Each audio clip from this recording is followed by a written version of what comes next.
Vive, respira y muere por la verdad. Déjate de gilipolleces. Ve la verdad, te lo estoy diciendo, aquí está todo. En una hora te he dicho todas las cosas.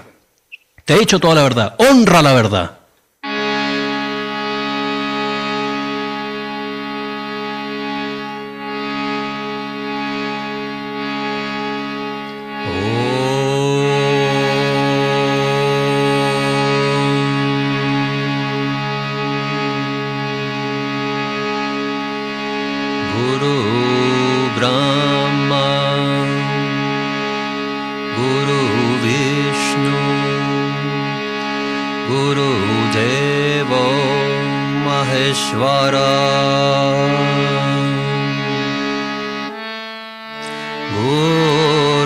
Sakshat Parabrahma Shri Gurave Namaha.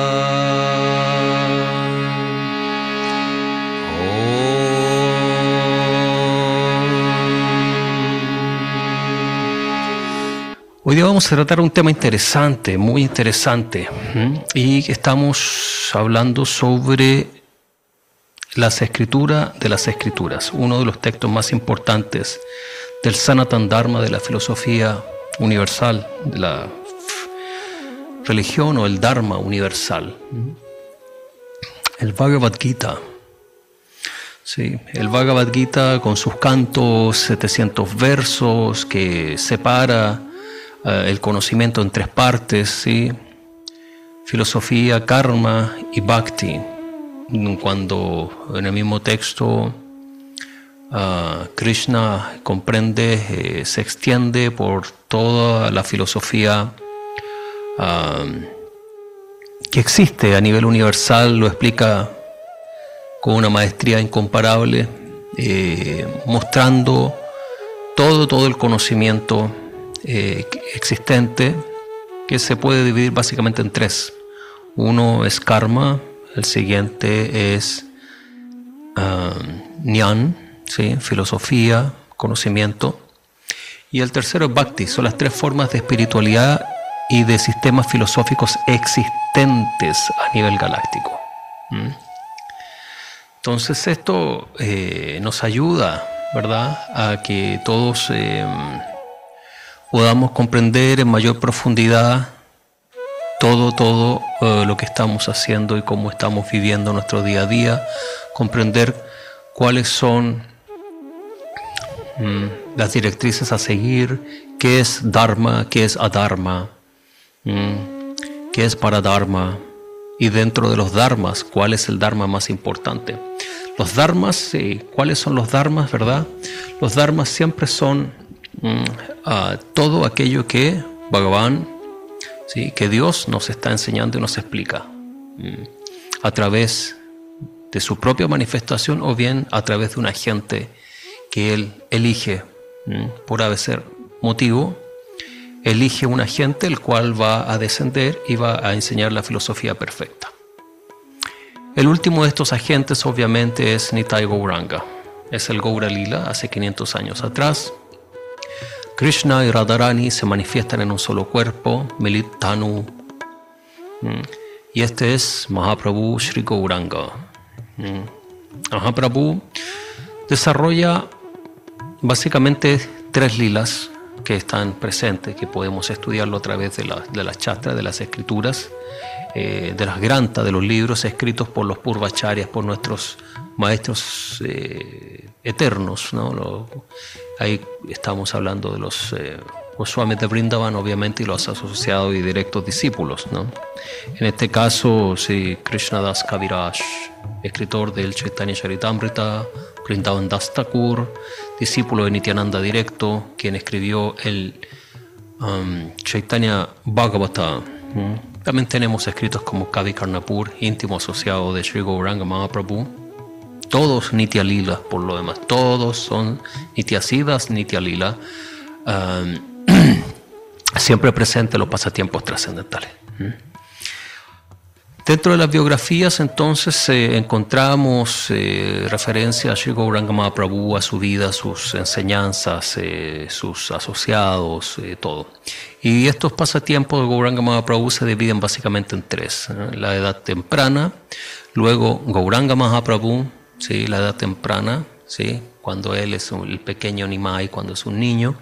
Después tenemos al Gauranga de la adolescencia a la adultez, y luego tenemos el Gauranga adulto que entra en la forma de Chaitanya Mahaprabhu, Sannyas. Pero en la etapa media es la etapa de Gauranga Mahaprabhu y es la etapa adorada por los gaudillas. Si bien adoramos todo, desde el principio al fin del Gaura Lila, pero el punto en el cual nosotros nos centramos como devotos de Gauranga Mahaprabhu es en el Gauranga Mahaprabhu con su cabello largo, con sus dhotis amarillos, ¿verdad? Con sus amigos, ¿sí? Que cantan y danzan los nombres de Hari y tienen pasatiempos maravillosos, historias maravillosas que están viendo y viviendo. Entonces este es el Gauranga que nosotros tenemos y podemos ver en todos los altares de las parivaras fidedignas, que son 64 escuelas que descienden de Gauranga Mahaprabhu fidedignas. En esos parivars nosotros podemos encontrar entonces la adoración de Gauranga Mahaprabhu y no de Chaitanya Mahaprabhu. Si bien Chaitanya fue quien se encargó de entregar el Yuga Dharma y hacer toda la parte externa, que es el Dharma o la religión, el área esotérica de nuestro Gauranga Mahaprabhu, la parte íntima y trascendental, podemos decir, no es lo que hace en Kali Yuga, es lo que hace eternamente en su morada trascendental. Entonces Sri Gauranga Mahaprabhu es ese joven adolescente con sus amigos Nityananda, Dvaita, Gadadhar, Srivas. Todos sus asociados íntimos están ahí con Gauranga Mahaprabhu. Entonces él entrega el Yuga Dharma.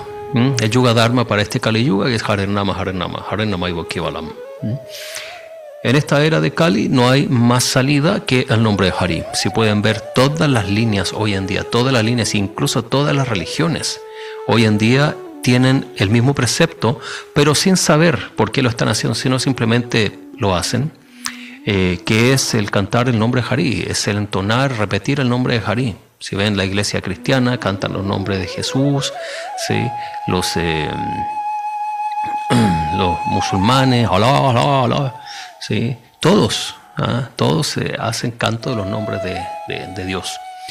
En la misma Biblia encontramos un párrafo que dice que los devotos de Dios van a celebrar a Dios, ¿sí? Cantando el nombre de Dios con tambores y platillos, alabando a Dios con tambores y platillos.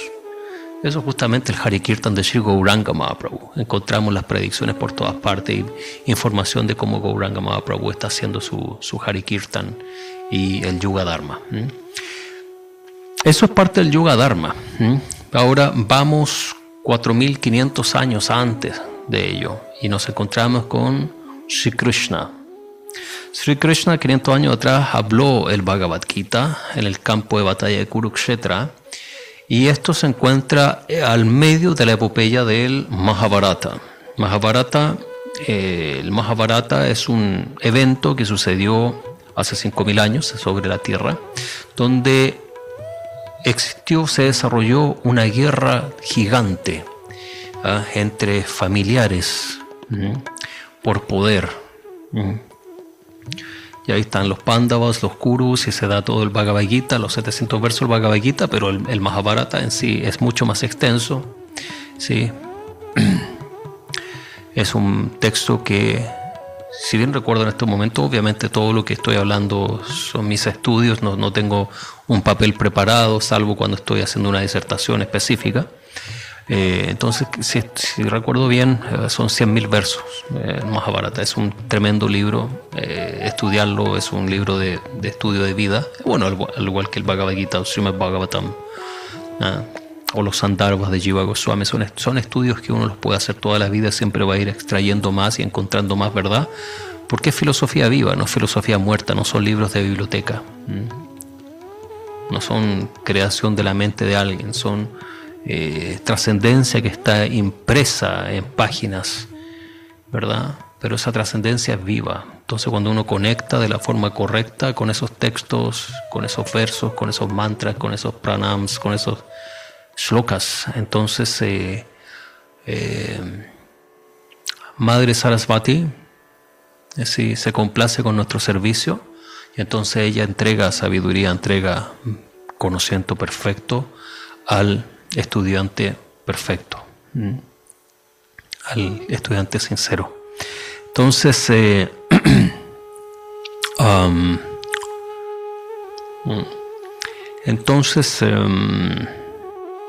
Bhagavad Gita, si bien se da hace 5.000 años, se escribe toda esta información y revela grandes verdades. Hay un tema que todavía sigue en gran confusión, incluso por aquellos que estudian bastante el Bhagavad Gita, no conocen históricamente cómo el Bhagavad Gita llega a todo el mundo. Y quiero tratar este tema porque es sumamente importante que se conozca y que se sepa lo que yo voy a entregar y revelar el día de hoy. Cuando hablamos de Bhagavad Gita, dentro de los círculos de seguidores Vaishnavas, se tiende a conectar el Bhagavad Gita con la imagen de Swami Bhaktivedanta. Como si en cierta forma fuera él quien revela el Bhagavad Gita al mundo, lo cual es absolutamente incorrecto. ¿Saben? Absolutamente incorrecto. Eso no es verdad, eso es propaganda. Y quiero hablar esto en honor a todos los maestros que han hecho el esfuerzo y que hicieron un esfuerzo colosal de traer el Bhagavad Gita al mundo occidental en tiempos en el cual no había ni apoyo económico, ni le servía al gobierno que esta filosofía se difundiera, y no había tampoco una apertura a nivel social, ¿verdad? Si yo voy a vender pan a un pueblo que están todos muriéndose de hambre, obviamente todos me van a comprar y voy a ser el mejor vendedor de pan, porque soy el que tengo pan, ¿verdad? Pero en el caso del Bhagavad Gita, quienes realmente instauraron y llevaron el Bhagavad Gita al mundo occidental,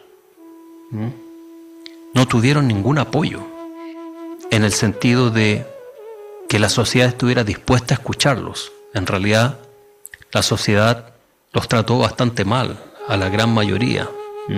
Y mientras pasaban las décadas, la sociedad europea y norteamericana comenzó a abrirse a los temas. Y cuando llegamos a los 60 y los 70, con el movimiento revolucionario de los hippies, de las flores y antiguerra y paz y amor, obviamente los jóvenes europeos y americanos viajaban a India y viajaban a Oriente a buscar conocimiento y a encontrar una forma de vida diferente. Entonces, desde ese punto de vista, a Swami Bhaktivedanta le fue fácil la tarea. Pero ¿qué pasó antes de él? ¿Hay Bhagavad Gita antes de él? Obviamente, más de 50 años antes ya había Bhagavad Gita en inglés, en el mundo anglosajón, en el mundo europeo. Ya estaba el Bhagavad Gita. Y entonces, nos vamos a concentrar en este estudio el día de hoy para que todos sepan cómo esta información corre y cómo va.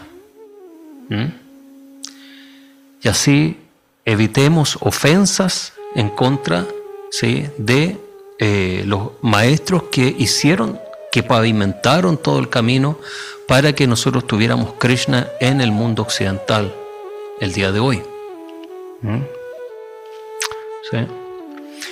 Entonces vamos a ver un video que hice en inglés y lo voy a traducir a tiempo real y voy a ir agregando detalles importantes sobre este tema. Yo necesito que ustedes me indiquen si ven la imagen. Entonces, por favor, me indican. Ahora debería haber solo como un fondo de pantalla y estoy yo en pequeño. Sí, se ve súper bien. Ya, perfecto. Vamos entonces. Este video, un mini documental, se llama Bhagavad Gita en el Occidente antes de Prabhupada. Hay muchas preguntas que corren en el mundo occidental hoy en día sobre espiritualidad y sobre todo respecto al Bhagavad Gita y su presencia en el mundo occidental. Estas ideas normalmente están teñidas por interpretaciones sectarias y por una falta de información histórica real. Y es lo que estamos haciendo el día de hoy, una vez más, entregando esa información que el 99.9% de las personas no conoce.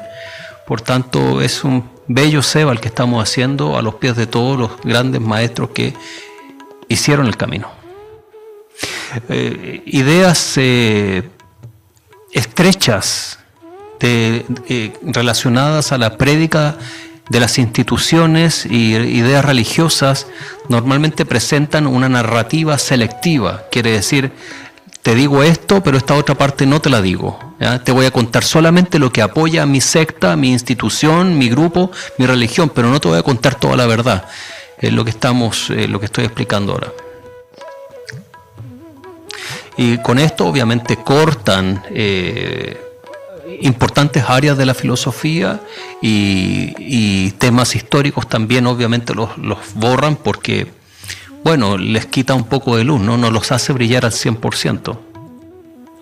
Esta forma de acercarse a la verdad, o al Bhagavad Gita, a la filosofía gaudiya, tiende a tener una prioridad por crear una identidad de grupo y una alienación. Quiere decir que las personas sean absorbidas hacia su movimiento. Más allá de realmente dar un apoyo espiritual genuino, apoyo sobre el cuestionamiento y el desarrollo interno.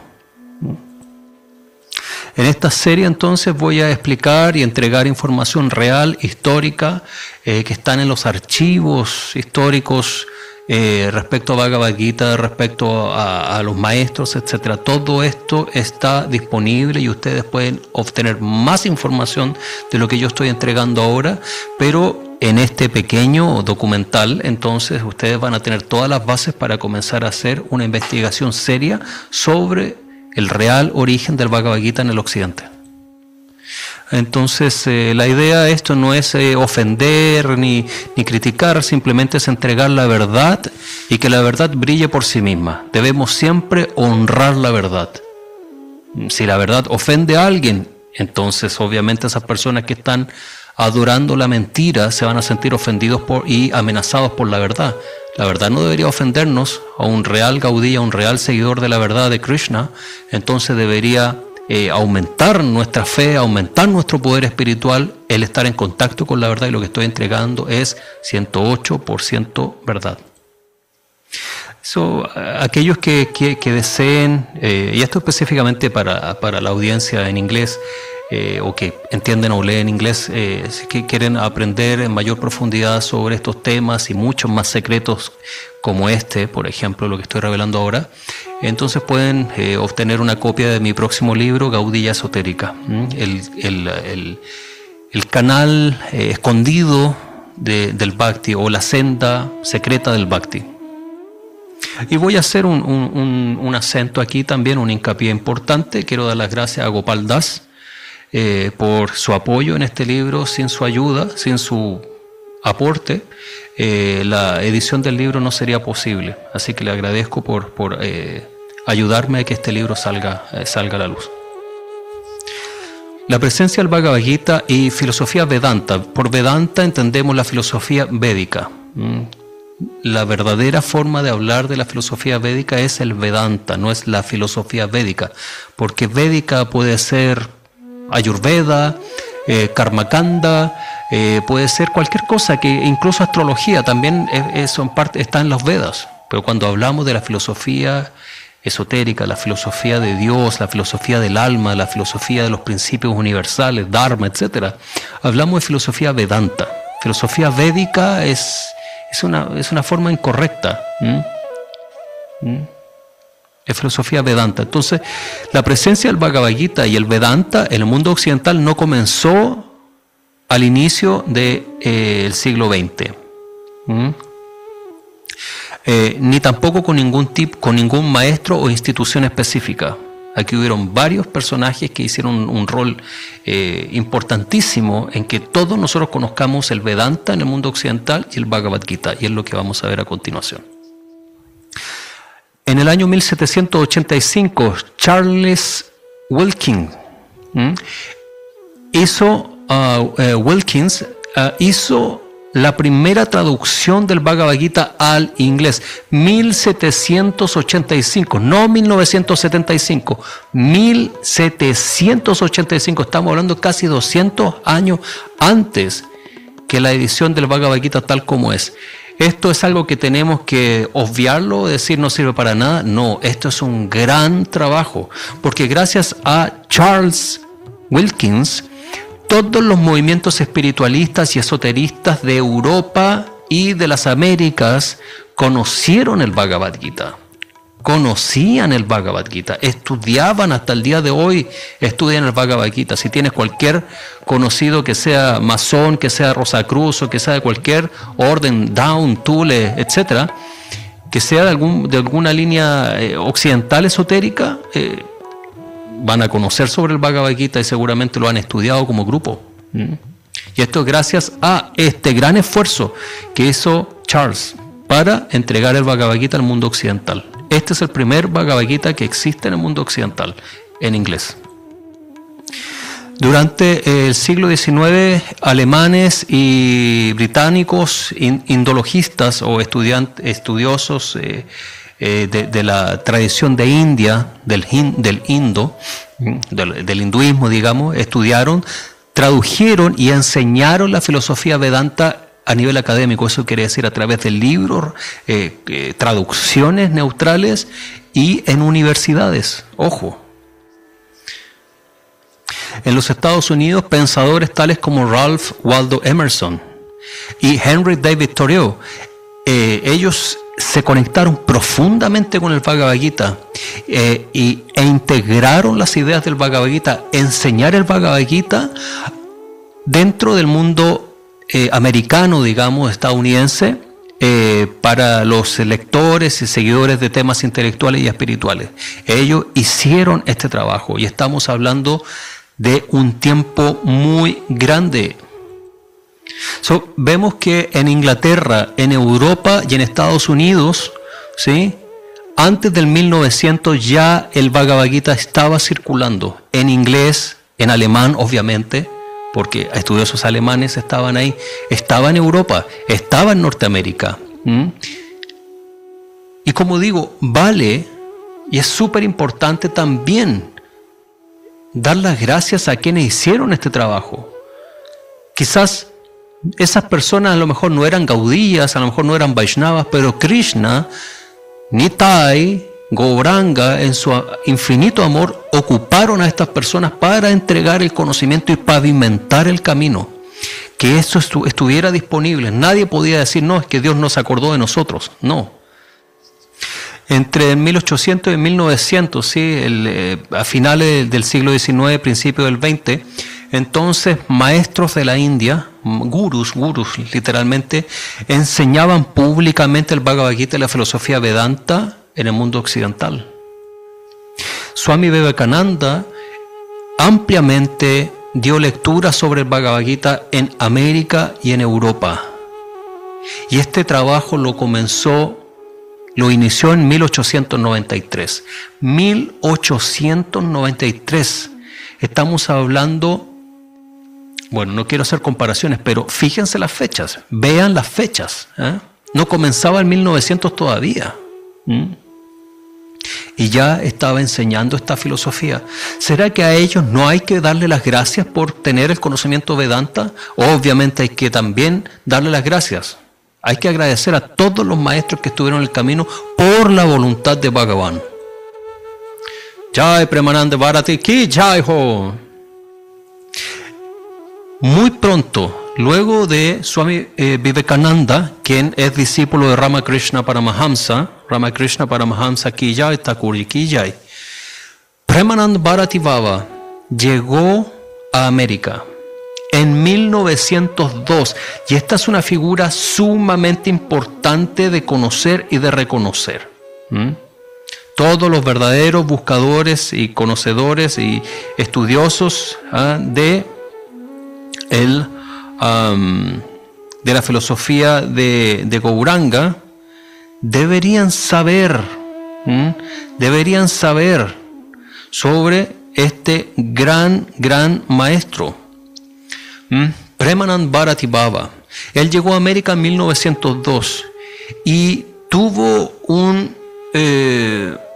fue una figura fundadora, importantísima en la introducción de Krishna Bhakti, no de la filosofía hindú como hinduismo, pero de Bhakti a Krishna, Yoga Bhakti, Bhakti Yoga, Krishnaísmo, digamos, para Estados Unidos y para el mundo occidental.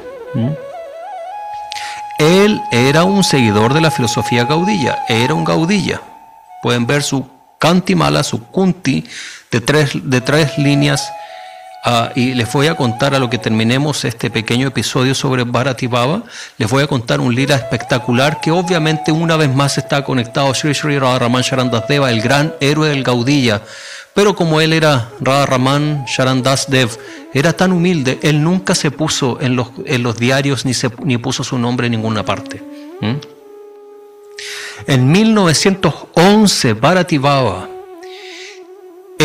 estableció el primer templo de Krishna, el primer lugar de adoración a Krishna y estudio de la filosofía Gaudiya en el mundo occidental. 1911. ¿Y dónde fue esto? En la ciudad de Los Ángeles. Este fue el primer templo Krishna en todo el mundo occidental. ¿Hecho por quién? Por Bharati Baba. Premanand Bharati Baba. Bharati Baba Ki Jai, de todas las glorias a Bharati Baba. Ahora fíjense, escuchen lo siguiente. ¿Cómo esto está conectado a nuestro Radharaman Charan? Esta historia es espectacular. Resulta que en su amor trascendental, ¿sí? En su amor trascendental, nuestro Radharaman Charan Das, ¿sí? Tenía la idea, él deseaba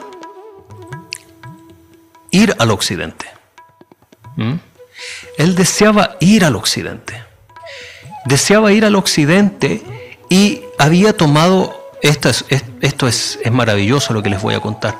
Él había tomado la decisión de viajar por barco hasta Europa, llegar a Londres, a Inglaterra, y luego atravesar toda Europa a pie haciendo Hare Kirtan. Con el poder de Radharaman Charan Das Deva, toda Europa sería una Europa Gaudiya el día de hoy. Pero resulta que en ese momento India necesitaba más que nunca, mirando en perspectiva en el futuro, necesitaba más que nunca India que hubiera un Gaudiya real, tal como Gauranga Mahaprabhu y Nityananda Mahaprabhu enseñaron la filosofía. De lo contrario se iba a mezclar y se iba a podrir todo, porque los colonos, los ingleses, lo que estaban haciendo era infiltrar la filosofía védica, la filosofía Vedanta y la filosofía Tantra, infiltrándola para transformarla en un sistema más cercano al cristianismo, al judeo-cristianismo. Querían abramizar la filosofía de India. Y en gran parte lo hicieron, porque de hecho la corona tuvo gran apoyo y ayuda de parte de Bhaktisiddhanta Sarasvati, lo cual termina con Bhaktivedanta Swami, para abramizar la filosofía de India, ponerla en un sistema, digamos, judeo-cristiano. Desde ahí viene Adán y Eva, la expulsión del paraíso, para ISKCON, la caída de Vaikunta, de las almas, caen del paraíso Vaikunta hacia el planeta Tierra por castigo divino, caen por la ignorancia. Toda esa falsedad viene desde esos tiempos. Ojo, hubo una unión y hay, puedo decir, las pruebas están casi al alcance para poder ver este tema. Entonces, los británicos querían transformar al cristianismo a los hindúes, porque sabían que que a los hindúes no los iban a poder cambiar, no los iban a poder quemar, no los iban a poder matar realmente si es que los hindúes se aferraban a su filosofía real y verdadera. Pero si contaminaban y permeaban la filosofía de India, la volvían al judeocristianismo, paso a paso, año tras año, los iban a transformar en occidentales. ¿Se entiende lo que estoy diciendo? Entonces se necesitaba una figura sumamente importante que pudiera mantener la fuerza de Gaudiya Vaishnavismo en ese tiempo en India. ¿Y quién fue esa figura? Fue Radha Raman Charan.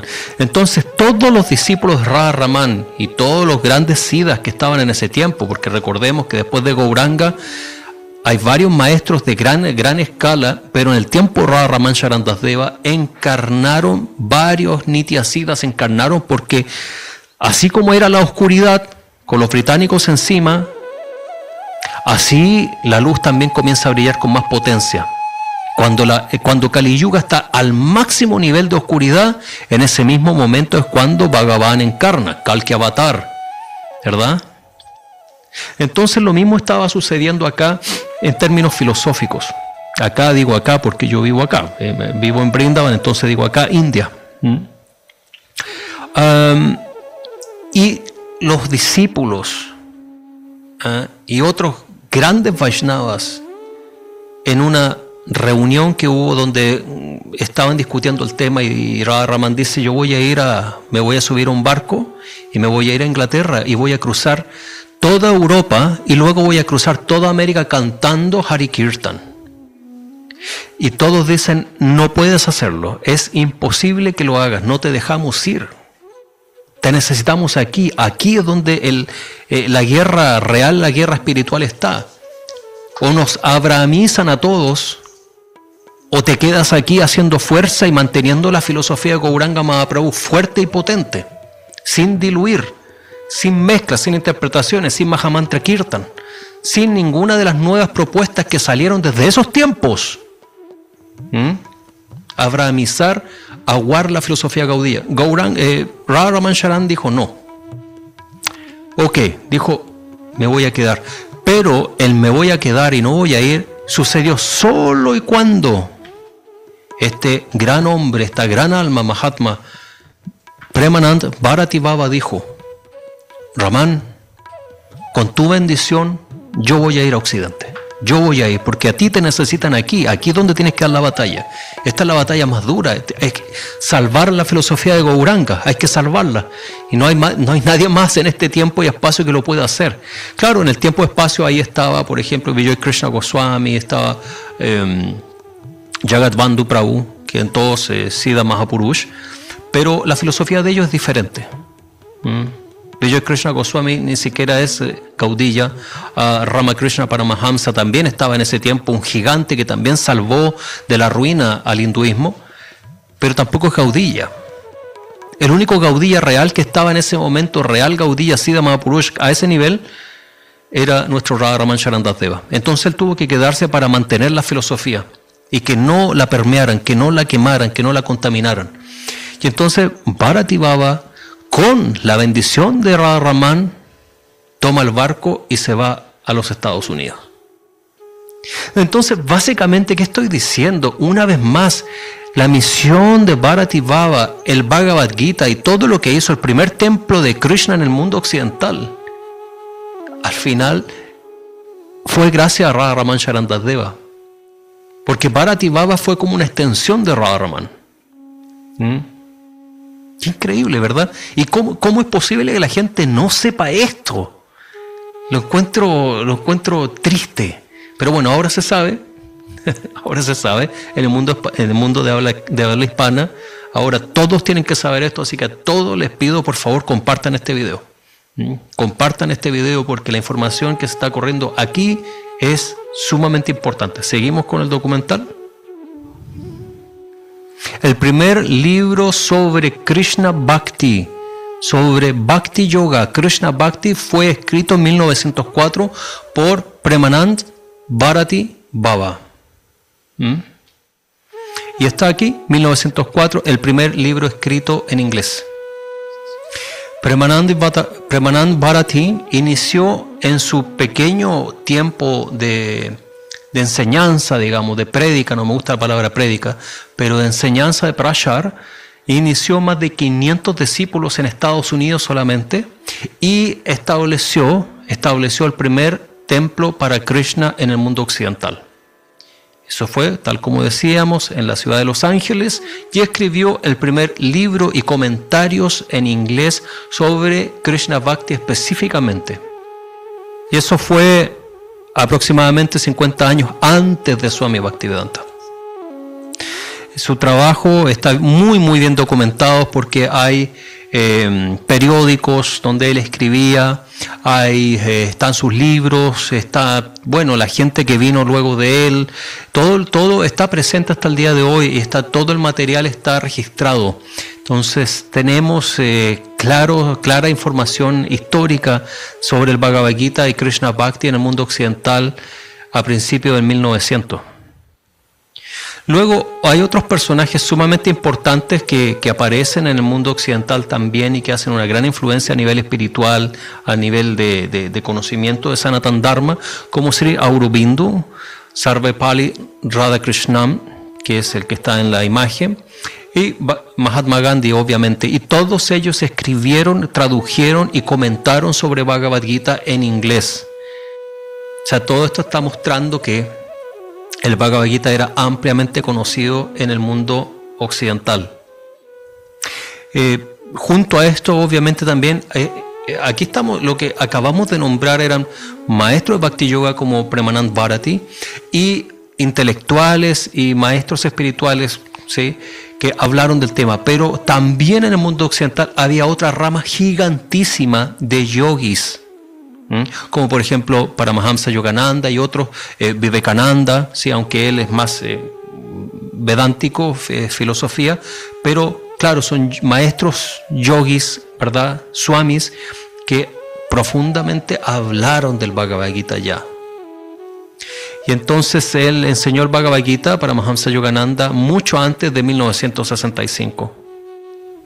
Este es otro personaje clave, importantísimo, que todos conozcan, todos los seguidores de la filosofía de Gauranga Mahaprabhu conozcan este nombre. Su nombre es Namambrata Brahmachari. Namambrata Brahmachari, seguidor de Sri Jagadbandhu Prabhu, quien fue amigo en la infancia, el mejor amigo y maestro de nuestro Ramdas Babaji Maharaj.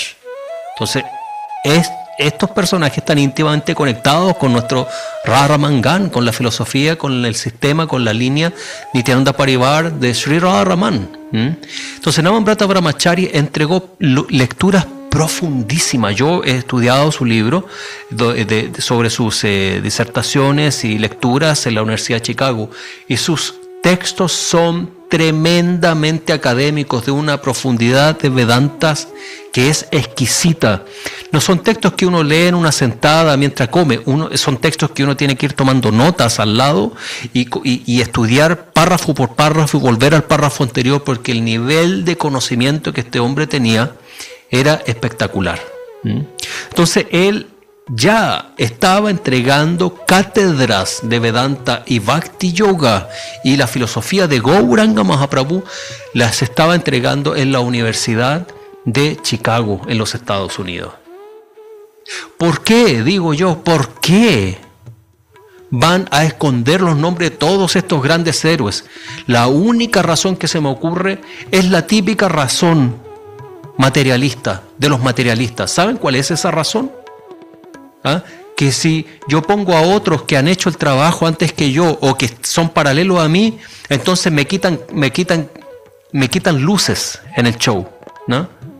Quiero el escenario solo para mí, que todos los demás se caigan, que no existan. Eso es lo que tenemos frente a Bhagavad Gita y la filosofía de Krishna y de Gauranga en el mundo occidental. Completamente erróneo. Esta es la verdadera historia, lo que te estoy mostrando. Esto es verdadera historia. Y una vez más, el trabajo de Namambrata Brahmachari, ¿sí?, fue más de 50 años antes de que llegara Swami Bhaktivedanta a Estados Unidos.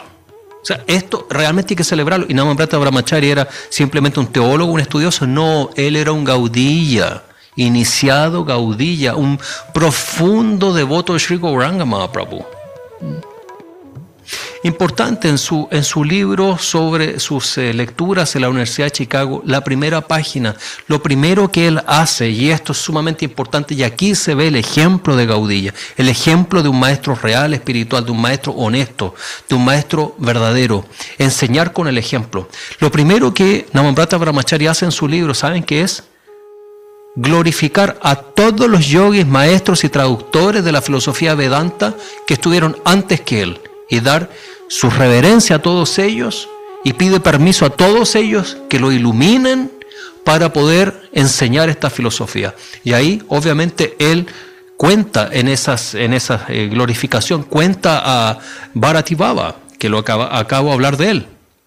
También dice, doy mis profundas reverencias a Bharati Baba Premanante, el primer Vaishnava en pisar la tierra de Estados Unidos, quien enseñó y entregó esta filosofía. Esta es la forma real de hacer las cosas. Tenemos que glorificar a los maestros, quienes han hecho el camino. Eso es lo mismo que he mostrado anteriormente ya, que toda esta filosofía del Bhagavad Gita, la filosofía del Srimad Bhagavatam, la filosofía Vedanta en general y Krishna Bhakti, Sri Gauranga Mahaprabhu, ya se conocía en el mundo occidental y en Estados Unidos, obviamente. Entonces, obviamente, es incorrecto decir o pensar que históricamente que la Gaudiya Vedanta, la filosofía Vedanta y Gaudiya Vaishnavismo o Krishna Bhakti comenzó o fue enseñado por Swami Bhaktivedanta en el mundo occidental. No es así. Estamos hablando de que los maestros antecesores estuvieron más de 50 años antes que él. Entonces, a poner las cosas como corresponde, ¿ya? No seamos víctimas de la propaganda. La propaganda, la Coca-Cola siempre te dice que es rico, que es sabroso y que hace bien para la familia. En realidad produce más problemas físicos que cualquier otra cosa. Los cigarrillos en los años 50 y en los años 20, sobre todo en los años 20, se estaban promocionando en los periódicos globales, se promocionaba el tabaco, el fumar tabaco como un hábito que era saludable. Literalmente vendían comerciales para vender tabaco, los cuales decían que el tabaco era saludable para el cuerpo, que era bueno fumar, imagínense. Entonces pensar que Krishna Bhakti, la filosofía Vedanta, el Srimad Bhagavad Gita y el Srimad Bhagavatam fueron inaugurados en el mundo occidental por Swami Bhaktivedanta es falso, y eso es propaganda. Ok, los niños de primero básico, de kindergarten, si quieren creer eso, que lo crean, pero es falso. Cualquiera tiene el derecho de creer en Santa Claus, en Papá Noel, ¿verdad? El viejo pascuero. Pero es falso, sigue siendo falso, lo creas o no, es falso. Porque históricamente te estoy demostrando que las cosas no son así, no son así. Y esto es lo que tenemos, ¿no? Ahora, con esto, yo estoy mostrando odio a Swami Bhaktivedanta, absolutamente no. Pero estoy clarificando interpretaciones y visiones erróneas que hay alrededor. Ahora, el que quiera escucharme, que me escuche, y el que no, bueno, que haga lo que quiera, no es mi problema. Yo estoy cumpliendo con mostrar la verdad. Ahora ustedes podrán investigar y saber mucho más sobre el tema. Todos los que conocen la historia, todos aquellos que estudian, que conocen la historia, entonces saben que estas enseñanzas y esta filosofía existía varias décadas antes del inicio de Swami Bhaktivedanta, de la prédica Swami Bhaktivedanta. La historia no apoya narrativas exclusivistas, ¿no? Que solamente me dicen, me apoyan a mí y a los demás no. No, la historia es historia y esto es lo que estoy presentando. La historia apoya continuidad. Pensar que somos los únicos, eso es erróneo, eso es falsedad. El escribir la historia mientras que se borran historias reales también es falso. Entonces, para ir concluyendo, el Bhagavad Gita y la filosofía Vedanta ya estaba presente, había sido traducida y enseñada en el mundo occidental mucho antes de Swami Bhaktivedanta.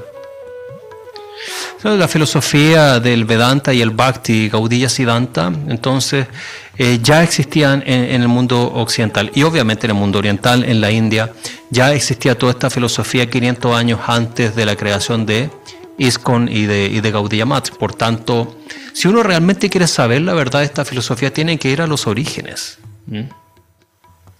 El rol de Srila Prabhupada no fue enseñar o presentar Krishna Bhakti o el Bhagavad Gita al mundo occidental. Pero lo que él hizo fue presentar una forma institucional, una interpretación institucional de una filosofía que ya existía antes. Él, como que digamos, la organizó, creó una institución de esa filosofía. Antes de él, la filosofía era mucho más libre, estaba más abierta, estaba abierta a discusiones, estaba abierta a comentarios, a leer y a entender. Pero lo que hizo Swami Bhaktivedanta es como que la encapsuló, digamos, y le puso un nombre encima, ¿no? Que es el movimiento de su movimiento, ISKCON. Pero no, ellos no son poseedores de la verdad, ni tampoco mucho menos fueron los primeros en enseñarla, para nada.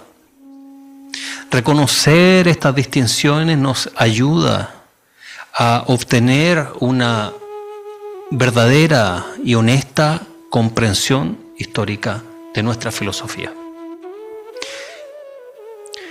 Muy bien, espero hayan disfrutado de esta sesión. Una pregunta, ¿se escuchaba el audio y la música del video? No. Ok, bueno. Espero hayan disfrutado entonces de la sesión, de la traducción de este video y también de la información que se compartió aquí. Me gustaría, bueno, obviamente que apoyemos todo con preguntas, con cuestiones frente a este tema. ¿Qué cosas les pareció interesante? ¿Qué les gustaría que de pronto pudiéramos profundizar? Entonces, soy todo oídos para poder responder. ¿Sí, Jagadish? Estaba Radhe Dandavats. Radhesham Dandavats. Estaba Ekabhakti primero. Ok, Ekabhakti. Radhe Pranams. No, ¿cómo se dice? Ay, sí, ¿Ya? Mi pregunta era, Sí. bueno, nosotros ya algo teníamos conocimiento de eso a través de usted. Del que vino en el 1900, a inicios de 1900, y siempre nos preguntábamos qué pasó con ese templo, con esos discípulos, porque alcanzó a tener muchos discípulos, y a la llegada de Bhaktivedanta Swami como que no sé si desaparecieron o desaparecieron antes o se asimilaron. ¿Qué pasó con ellos? Interesante pregunta, muy interesante pregunta, Didi. Excelente pregunta. Yo esperaba que me preguntaran esto, ¿qué pasó con ese movimiento? El templo de Krishna de Estados Unidos. Resulta que Bharati Baba, cuando él estaba haciendo su trabajo, su prachar, su enseñanza en los Estados Unidos, comenzó a tener oposición de parte de los grupos de poder en Estados Unidos. Su movimiento se convirtió tan poderoso y era tan fuerte, y su prédica tan verdadera, y Bharati Baba, un sadhu, real sadhu, ¿sí? Tengo historias escritas, históricas de la biografía de Bharati Baba, donde se habla de los trances que Bharati Baba tenía. Estáticos trances que él entraba en Bhav. Era muy poderoso. Entonces la gente estaba comenzando a seguir, y como les dije, en 3 años, 4 años máximo que de su movimiento en los Estados Unidos, dio iniciación, real Diksha, Guru Diksha, conectado con Gauranga Mahaprabhu, a más de 500 personas. Obviamente el establishment comenzó a sentir que había caído un segundo Cristo en sus tierras y se les caía el negocio. ¿Y qué pasó? Que las logias, las sectas y la media comenzó a atacarlo.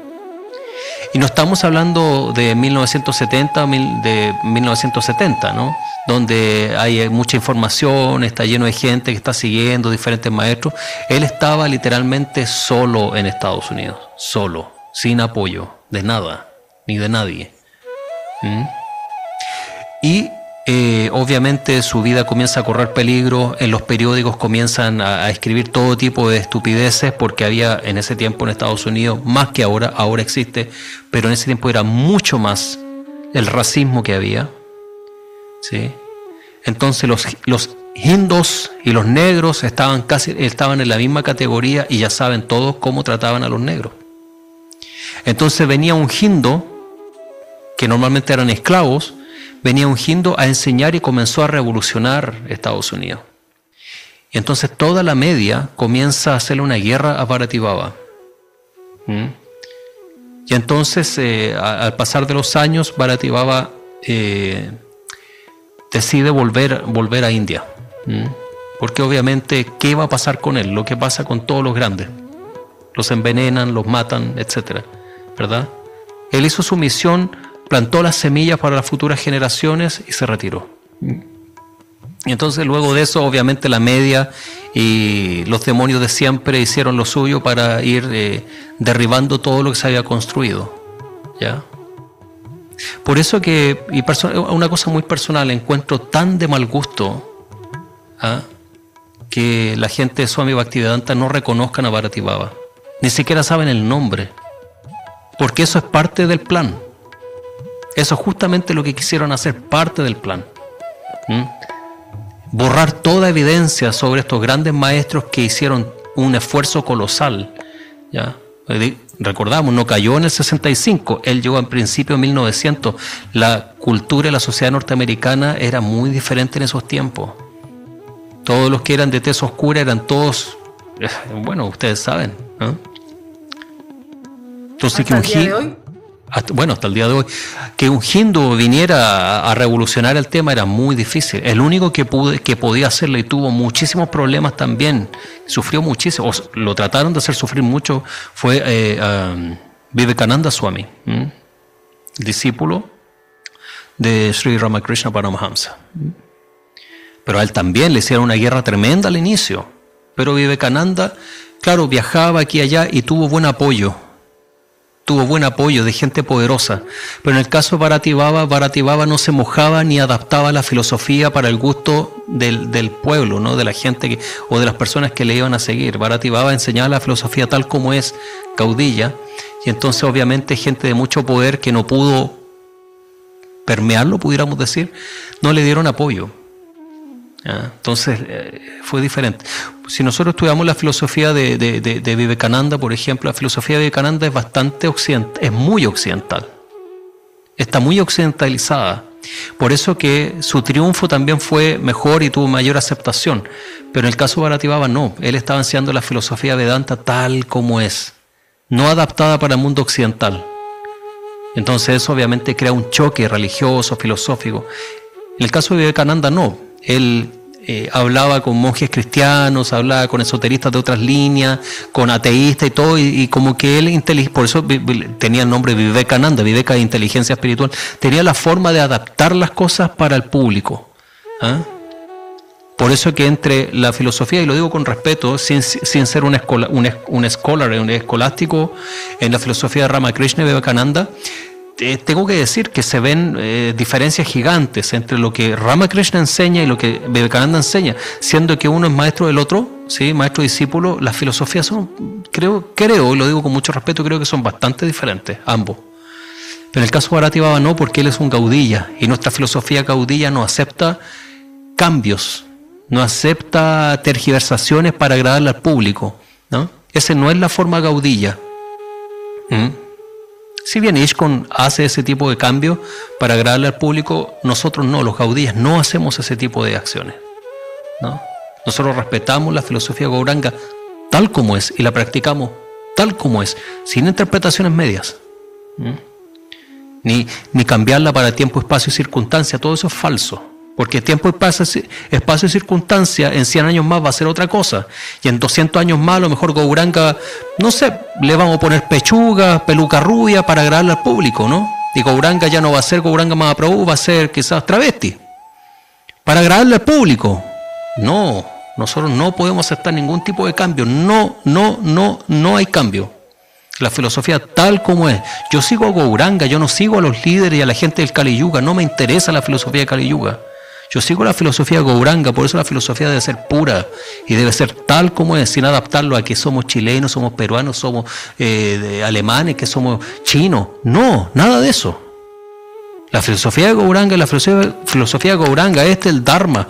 Nosotros no podemos cambiar la filosofía. Entonces Bharativava obviamente enseñaba, su prachara era desde ese punto. Esta es la filosofía trascendental de Gauranga Mahaprabhu. Y claro, Cuando vinieron a atacar a Gauranga y a Krishna, Bharati Baba se paró también y también respondió. Y entonces las cosas se pusieron complicadas, súper complejas para él. El mundo occidental no estaba preparado para gaudillas, para reales gaudillas, ¿no? Entonces, claro, Bharati Baba vuelve a India y muere en India. Y entonces todo se fue cayendo con el tiempo. Todo se fue cayendo con el tiempo porque no había nadie en ese momento que pudiera tomar las riendas, y si es que alguien se hubiera subido o algún discípulo de él hubiera tomado el movimiento y lo hubiera tratado de mantener, seguramente le iban a hacer la batalla también, y lo que sabemos cómo funcionan las cosas, ¿no? El mundo no estaba preparado. En estos tiempos es diferente. En el tiempo de Swami Bhaktivedanta era muy diferente. Estaban todos viajando a India, todos los jóvenes hippies estaban viajando a India, estaban posguerra, post-Vietnam, ¿sí? Entonces el gobierno norteamericano necesitaba mucho gurú y gente que viniera a hacer tratamiento psicológico en masa a la población americana. Entonces todos los gurús eran bienvenidos y les pagaban y habían auspicios de parte del gobierno. Para que hicieran un trabajo espiritual para la gente, porque las generaciones venían todas con problemas mentales.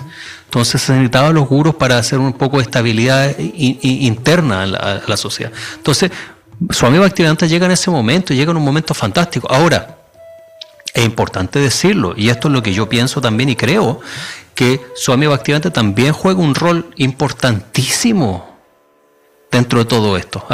No es que él llegó sí, y que simplemente borró la historia, cambió las cosas y aprovechó y abusó del campo fértil. No.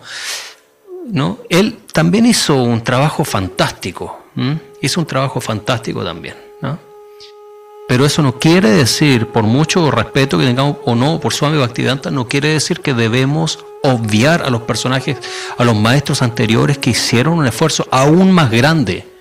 Porque todos llegaron sin ningún peso en los bolsillos, todos viajaron por barco, lo mismo que Swami Bhaktivedanta hizo, pero llegaron 50, 60, 70 años antes, en una sociedad completamente aturdida. Materialista al máximo. No estaba al tiempo los hippies. Los hippies todos estaban estudiando de alguna otra forma alguna filosofía oriental, budismo y todo esto. Se conocía ya, ¿no? Era parte de la comunidad norteamericana, esas religiones del Oriente. Pero en el tiempo que los maestros anteriores llegaron no había nada de eso. Entonces realmente era como irse a otro planeta, ¿no? Literalmente era irse a otro planeta y tratar de enseñarle en otro planeta de esta filosofía a gente que ni siquiera habla su propio idioma. Entonces obviamente hay que tener respeto por los grandes, y por el trabajo colosal que hicieron. Gracias a ellos es que nosotros estamos acá. Esa es la historia de Bharati Baba. Seguramente hay mucha más información, pero esto es lo que en este corto tiempo puedo compartir con ustedes. ¿Sí? Radhesham. ¿Jagadish? Sí, yo después que usted mencionó que querían abramizar la filosofía Vedanta. Sí. Ahí mi mente empezó a dar vuelta y a hacer locura. Entonces, una de ellas era que, por ejemplo, la historia de Matsya y el diluvio, ¿ya? Después está Karna y cuando se deshizo de Karna Kunti, ¿cierto? Kunti fue, ¿cierto? Claro, que es la historia similar a la de Moisés, ¿no? Entonces, ¿quién quiso aquí? O sea, como digo, es la imaginería mía, no está basado en nada, pero aquí ¿quién quiso abramizar? ¿Cambiaron los textos o se basaron en los textos védicos, ¿cierto? O de las historias védicas, ¿cierto? Para querer cambiar porque la historia ha dicho que los judíos han hecho mucho mal en la historia y lo han echado de muchos países, ¿ya? Tergiversando y bueno, por algo lo han echado de varios países. Entonces, sí, acá pueden haber hecho un cambio en los textos sagrados para tratar de abramizar. Es que ese justamente es el plan de Kali Maharaj, el regente de Kali Yuga, es lo que va a hacer. Toda pureza la va a contaminar. ¿Qué han hecho con los ríos? Contaminar. Con el Ganges, contaminar. Con el Yamuna, contaminar. Con todos los ríos sagrados del mundo, de los pueblos originarios, todos contaminados. Los alimentos contaminados, el aire contaminado, todo contaminado, y obviamente lo que va a liberar a las almas de Kali Yuga, que es el Dharma, el Paradharma real, Gaudilla, lo van a contaminar. ¿Y cómo lo hacen? No necesitan, ni siquiera necesitan eliminarlo, simplemente perméalo, contamínalo y va a perder su fuerza. Entonces van Hare Krishna, Hare Krishna, Hare Krishna toda la vida y no llegan a ningún lado. Siguen con los mismos anartas en el corazón, los mismos problemas se repiten, las mismas adicciones, las mismas chabacanerías, los mismos pelambres. ¿Cómo se dice pelambre hablar mal de las otras personas? Siguen con los mismos anartas, no cambian, no evolucionan en nada. ¿Por qué? Porque están siguiendo una filosofía que ha sido contaminada. Y esa contaminación, obviamente, la iniciaron los musulmanes en India, luego la hicieron los ingleses con el cristianismo. Los musulmanes querían volver musulmana a la India. Los ingleses dijeron no, a los hindúes no les podemos cortar la filosofía completa porque son muchos. ¿Ah? Pero lo que podemos hacer es lo que ya habían hecho antes en Europa, o en el mismo tiempo, que era tomar las culturas tradicionales de Europa y les cambiaban el rey Sol por el rey Jesús, ¿verdad? Cambiaban la iconografía y con eso los permearon y los manipularon y los mataron espiritualmente. Las culturas aborígenes también, vayan al sur de Chile, los mapuches son cristianos, mira qué ridículo. Los mismos que fueron a matarlo ahora se vuelven devotos del Dios de ellos. Los indígenas de Norteamérica son cristianos, mira qué es eso. La misma secta que arruinó sus tradiciones, ahora se convirtieron a ese sistema. Cuando yo viví en Australia con los aborígenes, ¿no? Los aborígenes de Australia. Los aborígenes de Australia cristianos. ¿Cómo puede ser? Tocan el didgeridoo, cantan y bailan, ya hacen los rituales y todo, pero son de fe cristiana. ¡Qué tontera más grande! Ahora no estoy hablando en contra del Maestro Jesús, estoy hablando ni en contra de nadie en realidad, estoy hablando de la religión. Ese es el problema. Entonces los ingleses vieron que los indios eran muchísimos, cambiarles toda la religión no iba a suceder porque ni siquiera los musulmanes, que fueron igual de mercenarios o más mercenarios que los cristianos, lo pudieron hacer en India. Nunca lo van a poder hacer en India. Pueden bajar la frecuencia, pueden permearla, pero el hinduismo como hinduismo no lo pueden matar. No se puede hacer. Entonces, ¿qué sucede? Que los ingleses hicieron el plan de abrahamizar la filosofía de India. Como había muchos hindúes, nacidos hindúes de diferentes religiones que trabajaban para la corona. Yo les voy a contar historia. Si quieren saber historia, les cuento historia. No les voy a contar cuentos. Estoy contando historia, narrando la historia. Esto está escrito. Esto es del común conocimiento de cualquier persona con educación básica de aquí de India, saben estas cosas, ¿no? Aquí yo no estoy inventándome nada, no son especulaciones, esto es verdad, usted lo puede investigar. India tenía mucha gente de influencia que eran indios y les daban poder e influencia, porque a través de ellos llegaban a las comunidades más rurales de India. Gente que trabajaba para la corona, gente que trabajaba con el rey, que trabajaba para la reina, gente que estaban ahí en los círculos íntimos.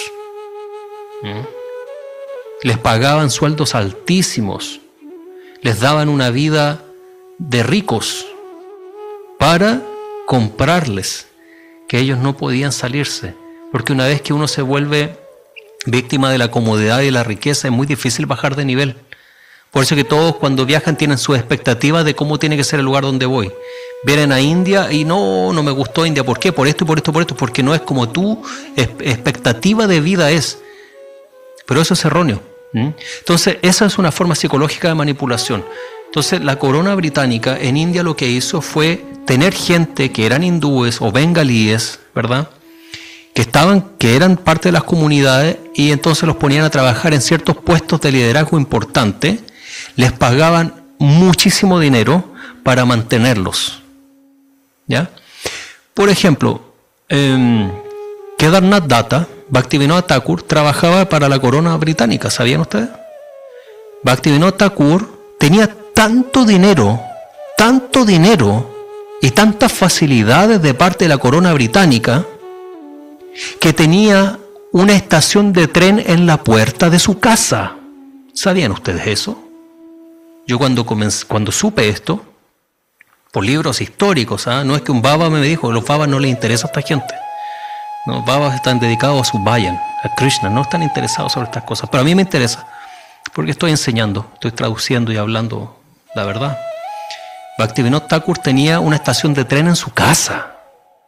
Oye, yo creo que ni el rey de España tiene un tren en su casa. Yo creo que ni Elon Musk tiene un tren en su casa. Pero él tenía una estación de tren en la casa para ir al trabajo. O sea, no me puedo ir en caballo ni en palanquín. Un tren personal. ¿Entienden? En ese tiempo, en el tiempo que los hindúes morían de hambre, ¿saben cuánto dinero eso costaba? Los hindúes en Bengal, en las calles, morían de hambre por culpa de la corona británica. Y Bhaktivinoda Thakur tenía un tren en la casa. Y no para transportar pobres, no, era para ir a su trabajo. ¡A su trabajo! ¿Entienden? El hijo del Bhaktisiddhanta Sarasvati trabajaba para la corona británica. Era profesor de bengalí y de sánscrito para la corona. Trabajaba para ellos. En el tiempo donde Sri Aurobindo, donde nuestro Rajani Baba, donde todos los santos de India dejaron las túnicas y se vistieron de guerra para liberar a India por el movimiento de liberación de la India, el tiempo de Gandhi, corona británica. Pero Bhaktisiddhanta decía, no peleemos con los británicos, que si Krishna quiere cambiar las cosas, Krishna las cambia. Eso es lo que le dijo a Prabhupada. Nadie de mis discípulos que se meta, porque él trabajaba para la corona británica. Yo no estoy aquí inventando historias ni hablando mal, estoy diciendo la verdad. Si la verdad habla mal de alguien, eso no es problema mío, esto es histórico. Tengo documentos, tengo fotografías, tengo todo sobre este tema. Y sí, es chocante saberlo, pero es verdad. Lo que les estoy diciendo es completamente real. Y todos deberían sentirse el día de hoy, sentirse infinitamente bendecidos por Krishna de saber la verdad. Porque esto a ustedes, a la mayoría del mundo occidental, obviamente, no les van a decir, jamás les van a decir estas cosas. Nunca, en lo posible, si les sacan las páginas y queman los periódicos, es lo que han hecho, para que nadie sepa estos secretos, pero estos secretos siguen estando ahí. Porque no todos fueron bobos de comprar ese cuento, ¿ya? Y muchos saben y tienen recortes históricos, periódicos, hay información, revistas de los tiempos, libros de los tiempos que hablan sobre todo lo que estaba pasando en India, escrito por devotos, ¿no? O por estudiosos de la filosofía. Pero todo esto es parte de la historia. Es parte de la historia.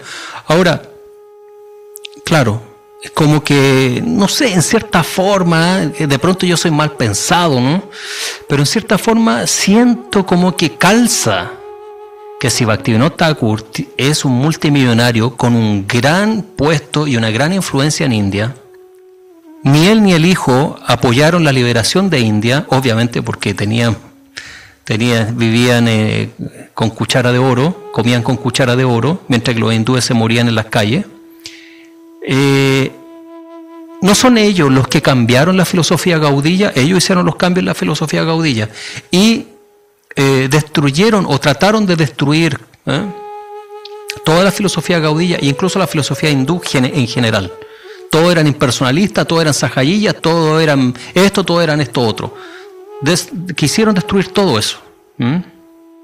¿Sí? Y solamente ellos eran los que ellos nomás tenían la razón, porque ustedes podrán ver, ellos tenían la razón, todos los demás estaban mal, pero ellos tenían la razón, solamente ellos dos, él y el hijo, y los que les seguían a ellos, solamente.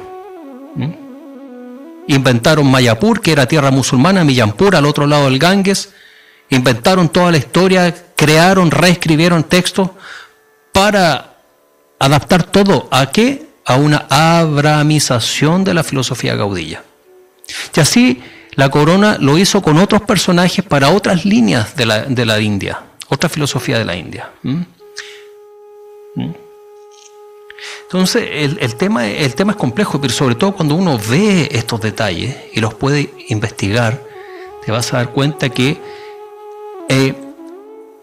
párate 100 metros lejos de mi persona, digamos, evita todo lo que Paramananda dice, pero toma las bases que te he dado, anda y investígalo, y vas a llegar al mismo punto que llegué yo.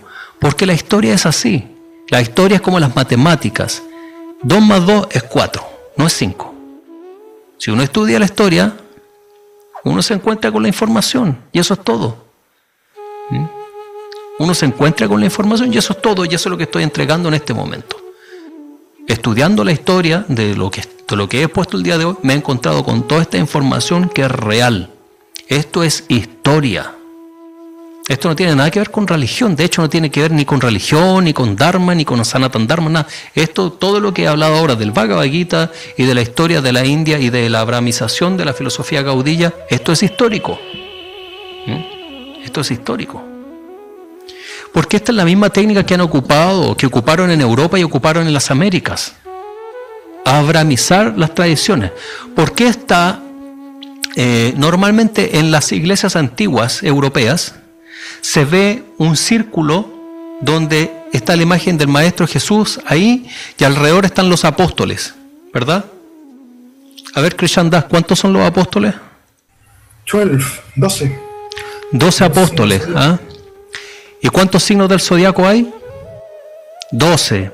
¿Y qué está al centro del signo zodiacal siempre? La rueda solar, el sol, ¿verdad? Esto es justamente lo que estaba en todos los pueblos antiguos de Europa. Las 12 casas, los 12 signos y el sol al centro. Y fíjate que los cristianos lo que hicieron, lo mismo que quisieron hacer en India, fue tomar los símbolos tradicionales y cambiaron el sol por la figura del astro rey, la cambiaron por el rey de reyes, Jesús. Y los 12 planetas los cambian por los discípulos de Jesús. Este es un ejemplo real, histórico, de la historia del cristianismo en Europa. Pero es justamente lo que quisieron hacer con la filosofía gaudilla y con el hinduismo en general. Digo hinduismo de forma muy bruta en Sanatan Dharma, pero para que se entienda en términos generales el hinduismo. Entonces hubieron personas que trabajaron para eso. Obviamente tenían que tener a gente, no es que el rey de Inglaterra o la reina iba a ir a dar clases de filosofía Vaishnava o filosofía Tantra, obviamente no lo iban a escuchar con nada, pero alguien tenía que entrar ahí, alguien que fuera dentro de esa comunidad, que haya nacido ahí, que hablara el idioma. Entonces estuvieron muchos agentes. Y una cosa es verdad, que mira, si ahora hacemos simplemente un juego mental, ¿cuál es la base de la teoría abrámica o de la teoría cristiana? Que el hombre y la mujer caen del paraíso por el pecado original, ¿verdad? ¿Cuál fue el pecado original? Acceder al conocimiento o comer de la manzana prohibida que fue ofrecida por Satanás, el conocimiento. Satanás le decía a Adán y Eva, coman del fruto del conocimiento. Y el Dios, ese Dios, dijo, no, ustedes no pueden comer esto, pero ellos lo comieron y entonces fueron expulsados. ¿Por qué caen del paraíso? Por el pecado original. Ok, vamos a la filosofía de ISKCON. Las almas caen de Vaikunta. ¿Por qué? Por el pecado de tener envidia de Krishna. Y caemos de Vaikunta. Es exactamente la misma idea abrahamizada, pero en los textos Jiva Goswami, de los Goswami de Vrindavan, de los Purvacharyas, en los Vedas, en Srimad Bhagavatam, en Srimad Bhagavad Gita, incluso Krishna lo dice: aquel que llega a mi morada trascendental, Vaikuntas, nunca cae. Y nunca, no quiere decir con excepción de si te pones envidioso, gilipollas. No, dice nunca cae. ¿Se entiende lo que estoy diciendo? Krishna dice, nunca cae. ¿De dónde saca Prabhupada la idea de que sí caemos? Krishna dice, nunca cae, Srimad Bhagavatam dice, nunca se retorna. El que alcanza la meta nunca retorna, nunca retorna. Según los textos védicos, según Jiva Goswami, nunca retorna. Según los Goswamis de Vrindavan, nunca se retorna. ¿Y por qué Prabhupada dice que sí se retorna? Se inventó su propia filosofía. ¿Para qué? Para brahmizar la filosofía gaudilla. Es así, 2 más 2 es 4, vamos. No seamos emocionales, sentimentalistas. ¡Ay, que el gurú! ¡Mi gurú! ¡Ay, mi gurú! Ve la verdad, te estoy diciendo la verdad. Da reverencia que te estoy dando la verdad. Reverencia a la verdad. Vive, respira y muere por la verdad. Déjate de gilipolleces. Ve la verdad, te lo estoy diciendo. Aquí está todo. En 1 hora te he dicho todas las cosas. Te he dicho toda la verdad. Honra la verdad. ¿Estamos de acuerdo, no? Claro que sí. Mahavira Radharaman, el gran héroe del Gaudilla. Ki Jaiho. Nityananda Mahaprabhu. Ki Jaiho. Gauranga Mahaprabhu. Ki Jaiho. Sri Sri Radhe Shama Ki Jaiho. Vrindavan Dama Ki Jai. Gauranga Mahaprabhu Ki Jai. Gaudilla Vaishnavismo Ki Jai. Nityananda Parivar Ki Jai. Gaura Sangha Ki Jai. Reverencia a todos los devotos reunidos. Vancha Kalpa Teruvecha Kripa Sindhu Yevacha Patitanam Pavani Vyo Vaishnave Vyo Namo Namaha. Vayonitai Gaura Radesham Japo Hare Krishna Hare Ram. Vayonitai Gaura Radesham Japo Hare Krishna Hare Ram. Vayonitai Gaura Radesham Japo Hare Krishna Hare Ram. Nos encontramos mañana, familia. Bendiciones a todos.